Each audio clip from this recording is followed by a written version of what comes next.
guys, Ivan here from Slabs Hobby Hub. Today I want to talk about the state of sports trading cards and what is going on. What is all the hoopla, if you will, about? Because there is a lot of stuff going on that I think people that are not into the hobby are starting to realize, and I'll tell you how. Because when you see people lining up 20, 30, 40 deep at Target in the middle of the day, and it's not for toilet paper, it's not for paper towels, people are going to start wondering, why are they lining up? And when the answer is sports cards, that's when people start to say, like, what is going on? Because that doesn't seem normal. So, we can see here from this article from the Columbus Dispatch, can sports cards make money? Some in Central Ohio say yes. Yeah, absolutely they can. I mean, you have your traditional investments, 401ks. It says here health savings accounts, real estate. You have alternative investments, and sports cards absolutely fall into the alternative investments category. So the article continues here. The unconventional answer might elicit a chuckle from some and conjure up thoughts of box up collections gathering dust. Yeah, so there was a junk wax era. So back early 90s, I believe it was late 80s, early 90s, sports cards were just printed to absolute oblivion. And boxes, there are so many different types of products. The companies really just went all out with the printing presses, and it resulted in a lot of stuff that's just not worth anything. So that's why they call it the junk wax era. So, and I don't think we're there today. No way. The hobby is way too popular, and the presses at these companies like Topps, Panini, Upper Deck, I mean, they're not printing like they were in the 90s, that's for sure. But absolutely, things are starting to get a little out of hand, and I thought it would be a good topic for this channel to kind of cover and go over. Let's see here. It's like owning personal stock in an athlete, Singer said. I never thought sports cards had the potential to make some cash. Honestly, since mid-2018, these Mahomes cards have gone up 40 to 50 times per card. I believe that. Absolutely believe that. And if Mahomes had won the Super Bowl this past Sunday, they'd probably go up 55 times from before. It really is getting kind of crazy. Huge demand for sports card packs. Just try to find a pack of cards at a nearby Walmart or Target store. It's next to impossible, even with customer limits, as people line up before stores open. Guilty. To buy boxes, either to break open themselves or resell unopened on the secondary market for double or triple the price. Facts. Absolute facts. So right now, let's take NBA 2019-2020 hoops, which is starting to dry up at the stores. The retail price for that is, $20, $19.99? And you can sell that thing for $55, $60, $65. If you go on eBay, you'll see listings sold $55, $60. A little cheaper if you buy it, in higher quantities. But that tells you the state of the market for hoops. And hoops, for a long time, and again, this is what I'm hearing and this is what I'm seeing because I'm fairly new to the hobby, but for a long time, hoops is not really a very popular product. It's below Donruss Optic. It's below these other sets that people have been collecting for years. And it is really fascinating to watch the hobby kind of take off. And people are just craving for anything right now. Anything sports, anything. It says basketball on it, it says football on it. People are just gobbling up the cards sight unseen. And they want more. They want more. Let's see. Trying to get cards at Walmart is very difficult. Well, absolutely, it's very difficult. It's next to impossible. Unless you catch a restock, you're coming home empty-handed, or you're coming home with baseball. So I was at a Walmart earlier today, and I just missed a restock by maybe 10, 15 minutes. And they had tons of 2021 Series 1 baseball. So, yeah, you'll get baseball. Let's see, the past 10 months have accelerated the growth of recent years, according to industry experts, since people were stuck at home in no sports for much of the time, instead watching documentaries such as The Last Dance about Michael Jordan, and feeling nostalgic for better days. Yeah, you know what? If there's no sports on TV, we have to, you gotta fill in the void somehow. And this is a hobby that, I mean, you could pull it off by not going to stores. I mean, you could buy all this stuff online. You can go to eBay. You can do Facebook Marketplace online. Like, it's not necessary to go to a store. So this is really a hobby that's kind of uh, perfect given the circumstances of COVID that we're all going through right now. So this is a very interesting article. Let's see, Flory. Said he sold upwards of 40 boxes, each contain 24 packs of 8. Wednesday of a release of NBA cards at $3.49 a pop. So he must be talking about NBA 2021 hoops, the hobby box, $3.49 a pop. Yeah, absolutely. Absolutely. I hate to use this term because I hate when people use it in my store, but it's like a lottery ticket. You pay $300 for a box, and you get a card worth $600 or $700. Yeah, absolutely. I mean, I don't know if you could call it investing. I mean, investing to me indicates some type of purpose or some type of research being done behind this. This is gambling. This is like gambling. I mean, you don't know what's in the box. You have a chance at it. It's like going to Vegas and hitting and pulling that slot machine. You don't know if it's going to hit, triple sevens. It might. You might get nothing at all. You might get, in cards parlance, you might end up with just a bunch of bulk. And when you're paying $3.49 a box, I don't know if you want to end up with a bunch of bulk. So, again, I really think it's closer to gambling rather than investing. Not to say that people don't invest in sports cards, because they absolutely do. But when you look at it, when you zoom out, definitely, to me at least, it falls more on the side of gambling.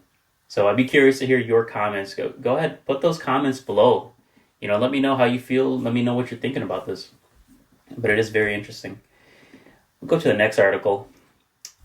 Let's see here. Baseball cards are booming during the pandemic with long lines, short supplies, and $1 million sales. Let's see. So this fella sold Topps 2021 Series 1 baseball cards, $149 boxes. It was like a hobby box filled with 24 packs of 14. Yep. Business is probably at an all-time high. Investors, collectors are sitting at home. They've got nothing else to do. There it is. So, again, it's a perfect COVID hobby. It's just shiny cardboard, but we want the shiny cardboard. It's art. A lot of it's art, and it's sports. It's a great intersection of some really cool stuff. So, I mean, I think you can see why. Perhaps if you're watching this channel, you are into this. So you guys know how it feels. People are waiting in lines for stores to open now. Yep, we know that. Let's see. Hoping to find the next Mike Trout, speculators are paying thousands of dollars for an autographed Spencer Torkelson card, even though the top draft pick by the Tigers in June has yet to play a minute in the majors. Yeah, absolutely. I mean, of course we want a Spencer Torkelson. We want the number 1 pick, right? But he's not going to be in the majors for a couple of years. We don't know how he's going to pan out. I mean, he kind of looks like Mike Trout. That's the amazing part. He might be big. He might do big things in the major leagues. And again, nobody knows. He has more of a chance, probably, most of us feel, right? But nobody knows. That's why I think this is closer to gambling rather than investing. It's just so wild out there. Talks more about PSA. Let's see here. Yeah. Let's see. 2003 LeBron James rookie card went for 1.85 in July. 2013 Giannis went for 1.8 million, 1.81 million. A 79 rookie card for Wayne Gretzky sold for $1.29 million.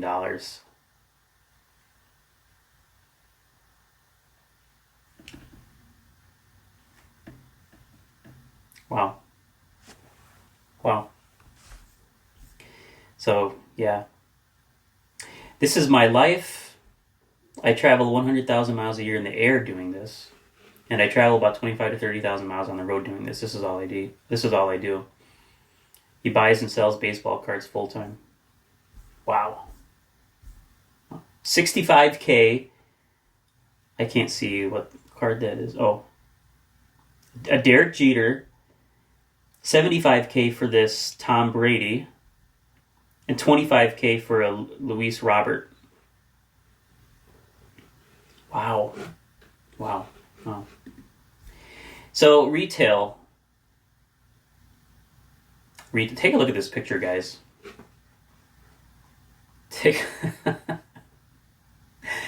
I wasn't collecting cards back then, and I went to many Targets at the time this picture was taken, and I really do wonder if I passed card sections that look like this.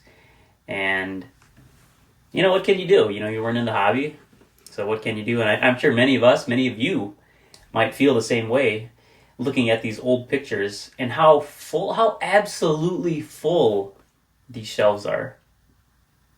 Wow.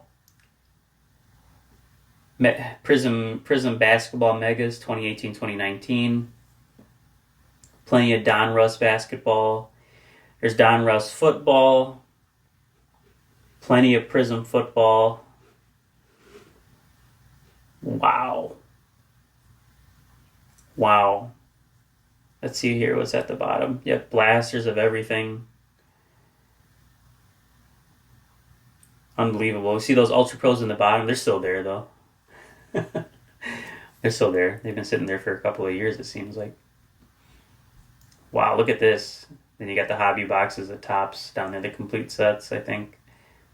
Overwatch. So this dates the photo, maybe 2018, I think.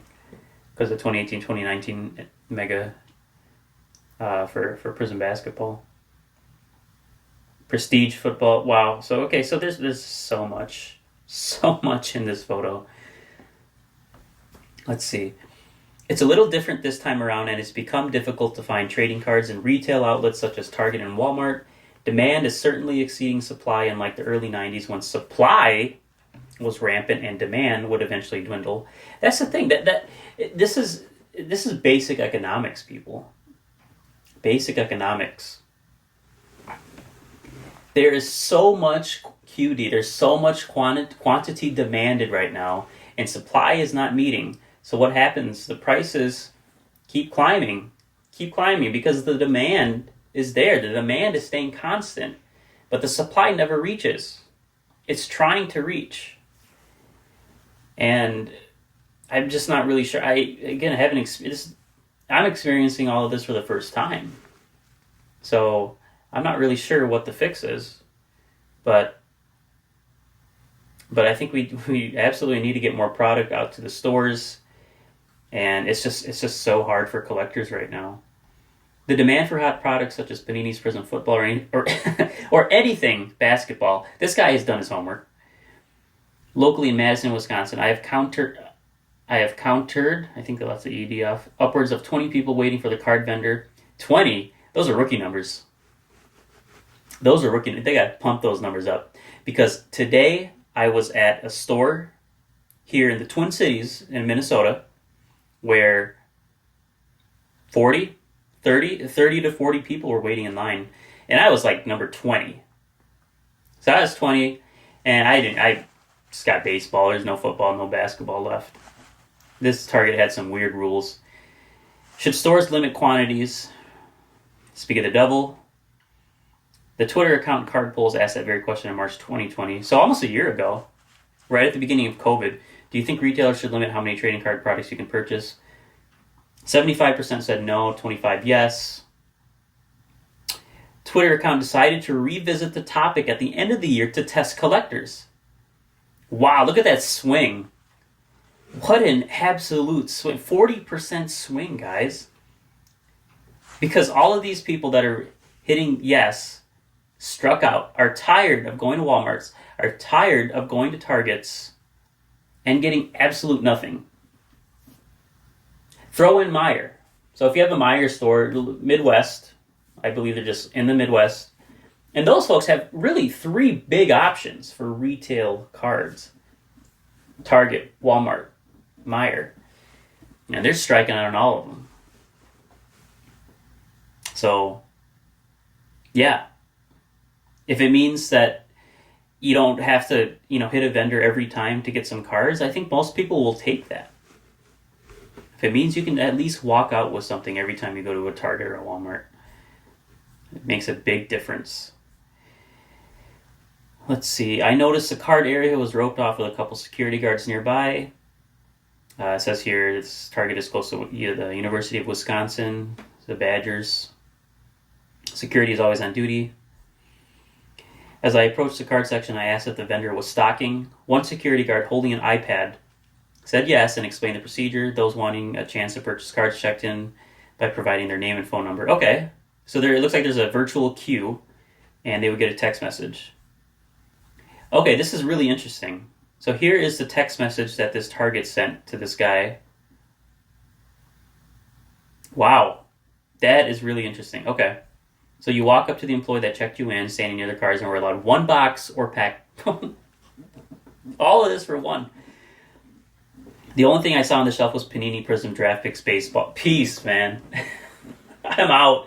If I went through all of that just to get Prism Draft Picks Baseball, and I got some right over here. I don't know what I would do. I'd be like, great, that's nice. As I turned to walk away, the employee said there are also cards in this box. That is where the good stuff was. So all I had to do was keep reading. I was able to get the last blaster of NBA hoops and even a pack of Prism football. Not bad. Seriously, 95% of people that are waiting in the line would take that. Seriously. I don't think they're going crazy over Magic. They're hyped over Pokemon too. Don't forget Pokemon. But man, 95% of sports guys would take that. So let's see. Personally, I'm for this practice. They don't limit quantities. I would not have had any cards to rip. What are your thoughts? Do you think all Target and Walmart stores should limit quantities of trading cards? I want to hear your thoughts, guys. I want to hear your thoughts. Put them down in the comments, and have at it, because the state of the hobby right now, at least retail wise, is so difficult. It's so difficult. If you're not out there looking for cards, if you don't have a group of people maybe texting each other tips and stuff, it is so hard. It is so hard. Because I think everyone should have a chance in this hobby, and because all of us, I'm sure we're all balancing jobs, children, regular life, and nobody should have to put all of that on hold just to be able to find some basketball, just to be able to find some football cards. So I'm definitely in favor of limits that make sense. I mean, seriously, limit one of all cards. Okay, what about the Magic guy who shows up and he's like, I want to build a couple of decks. Or maybe there's a kid, he wants to build a deck, and he's told he can only get one box, one card. That doesn't make any sense for Magic, right? So these blanket rules that frankly make no sense because the store or the company is throwing out an arbitrary number because it sounds fair. Just a ridiculous policy. And those types of policies need to be looked at more closely. I'm all in favor of trying to find something fair so that everyone can enjoy this hobby, especially for people that are new to it, just like me. If there weren't limits, maybe I wouldn't have any chance at getting cards too. So just want it to be fair for everyone, so you guys can enjoy it because it really is fun. It's a super fun hobby, and I'm really glad I picked this up. So again, put your thoughts below, and while you're down there, go ahead and if you like this video, if you like this type of content, please hit the like button, and then give us a subscription. Hit that subscribe button. We're on our way to 100 subscribers, and we're getting awfully close. We want to hit it by March 1st. So thanks for listening, guys. Hope you are doing well. This is Ivan from Slabs Hobby Hub. Peace.